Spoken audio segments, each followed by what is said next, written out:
Hello everybody and welcome to the Sam Pace Memoirs. My name is Sam Pace.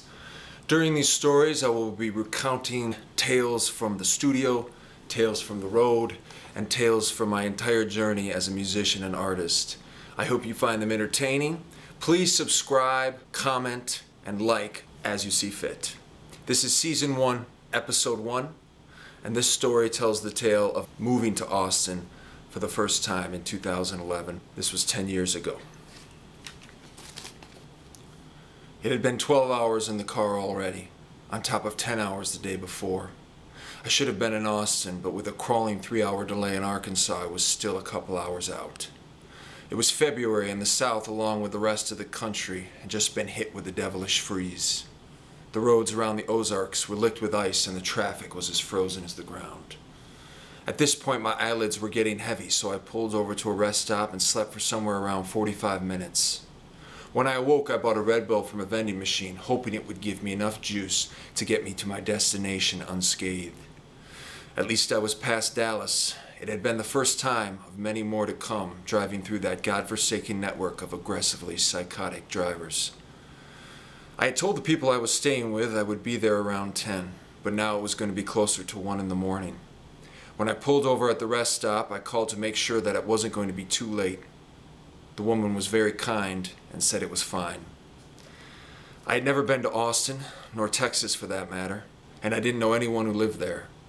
I had no residence, no job waiting for me, and everything I was moving with packed into my blue 2007 Dodge Grand Caravan. I had found a nightly room rental for $25 a night with a Christian couple in their early 40s, who were somewhere in between the warm, weird vibe of the city and the good book.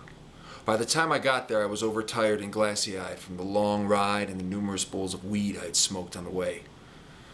The woman showed me to my room. I brushed my teeth for 5 minutes and went to bed. When I woke up, it hit me like a punch in the gut. I had no job, no place to live, no friends or family for 1,000 miles, and I didn't have a single lead or prospect to explore. I was also road-legged as hell, which makes every anxiety more bleak. I called my parents. I made it, I said. I went on to explain what the setup was like where I was staying and how some of the worry had started to set in. My old man told me Wisconsin was playing Michigan State, who was ranked number 1 in the country, and that I should watch the game, which was on in an hour. After my mom gave me her love and good juju, we said goodbye. I stayed in bed and watched the basketball game, which the Badgers managed to win in thrilling fashion. At least my sports allegiances were granting me some good juju. The Green Bay Packers had just won the Super Bowl 4 nights earlier, a thrill that can elevate a fan's quality of life for at least 6 weeks, if not 6 months after the fact. I ended up staying with the Christian couple for just over a week. While there, another couple was renting an additional room. In need of some human interaction, I joined the couple in the living room one night for some light conversation and libations. Little did I know that over the next hour I would be regaled with tales of battling Satan at the ground level. The couple was very kind and measured, not unlike my Christian hosts. For 3 years they had owned their own janitorial service with a couple trucks and a few employees. After 20 minutes, the gentleman casually glided the conversation through the fact that 2 years prior, the couple had sold their trucks, ended their company, and bought a full-length traveling camper which they had since lived in and facilitated their new calling, exorcisms.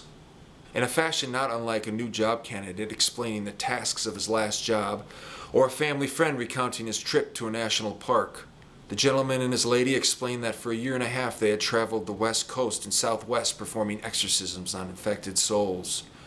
I responded with the obligatory, wow, whoa, nice. Internally, I was somewhat numb to anything strange or fantastical, partly due to the fatigue of my recent voyage, as well as my pitiful situation. But still something inside me was saying, what in holy fuck? 3 days in and I'm shacked up with John and Jane Rockwell, Antichrist vanquishers. The two shared 6 stories as calmly as if they were ordering breakfast. No pops, no whistles, no fireworks, no need of any kind for my approval or acceptance. They had no interest in convincing me of anything, or making sure I was listening. They just recounted the occasions as the conversation flowed and answered my questions without hesitation or contradiction. After that night, I mostly stayed in my room for the next 5 days. Whether it was true or not, one night of exploration into the subject was enough for me. I had battles of my own on the terrestrial plane.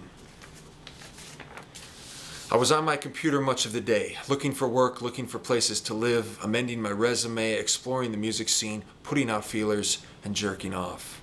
There was nothing else to do but put one foot in front of the other and start trying to rectify my current lack of identity. Why? Why had I put myself in this position? Why had I come across the country to somewhere so bereft of any familiarity or comfort? Why was I living in a $25 a night outpost for transient necromancers? The answer was simple: music. I had moved to Austin, Texas, the live music capital of the world, because I had work to do. I had needs that could only be met under inconvenient circumstances.